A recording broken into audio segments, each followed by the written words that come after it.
আসলে আমরা স্টুডেন্ট তো অনেক দূর দূরান্তে আমরা যাওয়া আসা করি, তো এই ট্রেনটা আসলে আমাদের চলাচলের জন্য অনেক সুবিধা সুন্দর একটা মাধ্যম হয়ে থাকে। তো ট্রেন চলাচল বন্ধ করার ধরেন দূর দূরান্তে আসার জন্য আমাদের অনেক সমস্যা হয়ে থাকে, যারা আসলে এটা স্টুডেন্টের জন্য অনেকটা কম খরচের মাধ্যম হয়ে থাকে।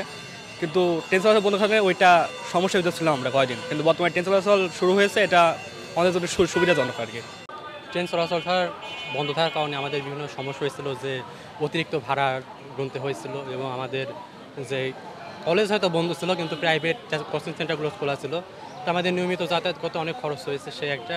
এবং ভাঙচুরের ফলে আমাদের হচ্ছে রাষ্ট্রীয় সম্পদের ক্ষতি হচ্ছে, এবং সেই সাথে আমাদের ওই আসা যাওয়াতে অনেক বেশি খরচ হয়ে গেছে।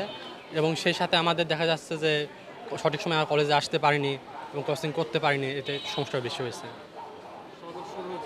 এখন ট্রেন চলাচল স্বাভাবিক হয়েছে, আমরা চাই আমাদের রাষ্ট্রীয় সম্পদ আমরা নিজেরাই রক্ষা করতে, এবং আমাদের যাতে এরকমের কোনো পরিস্থিতি না হয় আগামী ভবিষ্যতে সেই ব্যবস্থা নিতে। চলমান থাকবে কি না এটা আমাদের যে এখন সরকার আছে সেই ভালো জানে, কারণ আমরা সাধারণ পাবলিক, আমরা চাই যে আমাদের চলাচলের সুবিধার জন্য অনেক ভালো থাকুক।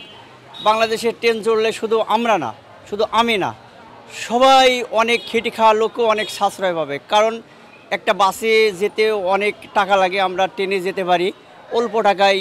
যেমন ফরিদপুর, ঢাকা, রাজবাড়ী, অনেক দূরে আমরা অল্প টাকায় চলে যেতে পারি। এজন্য আমাদের ট্রেনের রাস্তাটা খুবই ভালো, এবং যানজট এবং অ্যাক্সিডেন্ট থেকে আমরা অনেক মুক্তি পাই।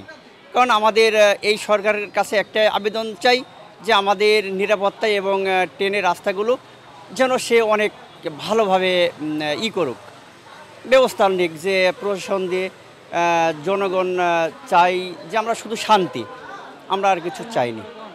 ভাই এখন ট্রেন চলাচলে আমাদের অনেক সুবিধা হচ্ছে, যাত্রীর ভোগান্তি দূর হয়েছে। তারপর অনেক যাত্রী ভয় ছিল যে বাসে চলাচল করতে গেলে কোন জায়গায় আগুন দেবে না কি দেবে, এই কারণে এখন অনেক সুবিধা আমাদের। হ্যাঁ, আমরা চাই ট্রেন চলুক, যথাসময়ে ট্রেন চলুক, আমরা এটাই চাই।